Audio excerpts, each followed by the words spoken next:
We begin on the afternoon of April 11th, 1990, along a hilly stretch of road near the small town of Pekin, Illinois.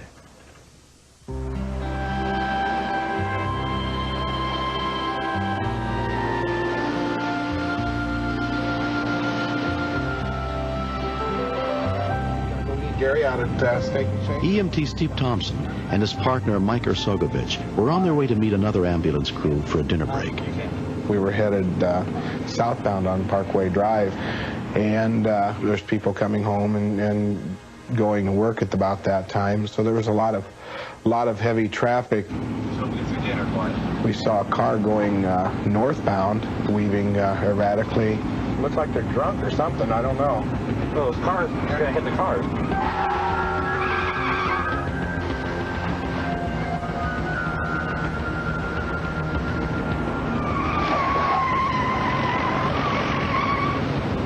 After we passed it, I looked in my mirror, and I saw it drifting back across the roadway. The car was going between 40 and 45 miles an hour, I'd say. We turned on the red lights and siren to warn the oncoming traffic and traffic in the area that there was some danger approaching. 10-4, I do not have an officer available at this time. I was concerned for the other drivers on the road. It was kind of anger that somebody be that drunk going through rush hour traffic.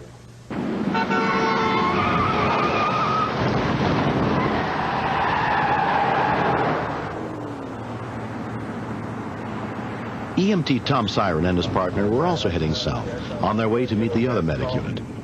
When I first saw the car, there was that guy running next to it.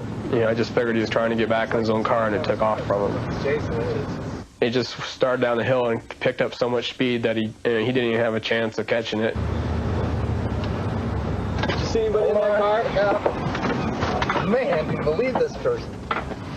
I wasn't able to tell if it was a man or a woman. I just saw somebody slumped over the steering wheel. Okay, go ahead and turn around and chase him. And we turned with lights and siren on it, and we pretty much had most of the traffic stopped in both lanes of the road.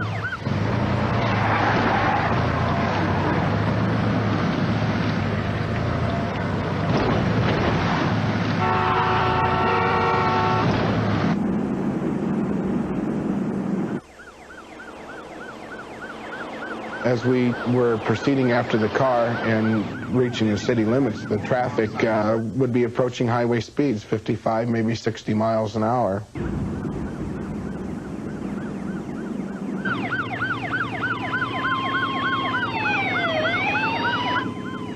I knew we were going to get the car stopped before it hit the curb. It would probably run off the road and strike a tree.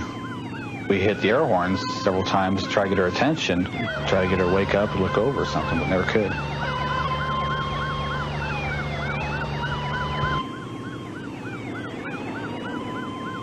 The car came to a small grade, and it looked as if it was slowing down quite a little bit.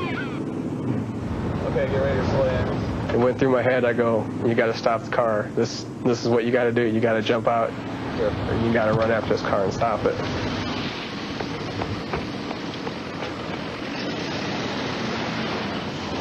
It was moving a lot faster than I thought it was at the time I got out of the ambulance. And there was a point where I thought I was just going to have to stop and let it go.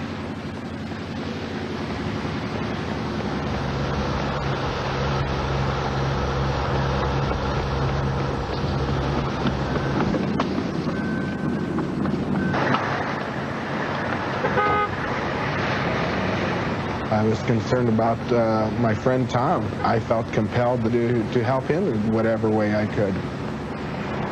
Tom, there's a baby in the car. We had no idea up until that point that there was anyone else in the vehicle, especially a small child in a car seat. Be careful, I'm going to throw it in park on 3. 1, 2, 3. She was indeed in an unconscious state. Once we saw the driver of the car, we knew it wasn't someone intoxicated. It looked like a medical problem. You take a ride with me? Huh?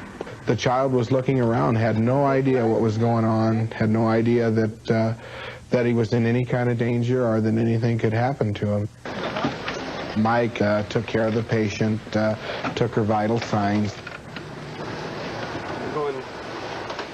We didn't have any idea what was wrong with her. You know, we thought she might have been diabetic and had a reaction. On the way to the hospital, she started coming around. She could tell me her name. That was all she could say. I asked her if she knew where she was going or where she'd been, and she couldn't answer those questions. 27-year-old Susan Fugit regained consciousness at the hospital, where she was referred to neurologist Mahasuk Shah for diagnostic tests. Close your eyes and touch your nose with this finger. And we did some testing on her, and when we did the EEG, we made a diagnosis on her that she was suffering from epilepsy. I felt fine that day. I didn't have any sign that I was going to have a blackout like that. The best thing that came out of all of this was finding out what was wrong with me, and getting the medication, and more than likely I don't have to worry about it happening again, as long as I do what the doctor tells me to do. Now, where's this go? That's his other hand. There. If something would have happened to Joshua, you know, when I blacked out, I would have hated myself. Joshua's my life. Okay, now which piece should I put on there? You know, I just thank God that those ambulance drivers were there. I'm very grateful for what they did.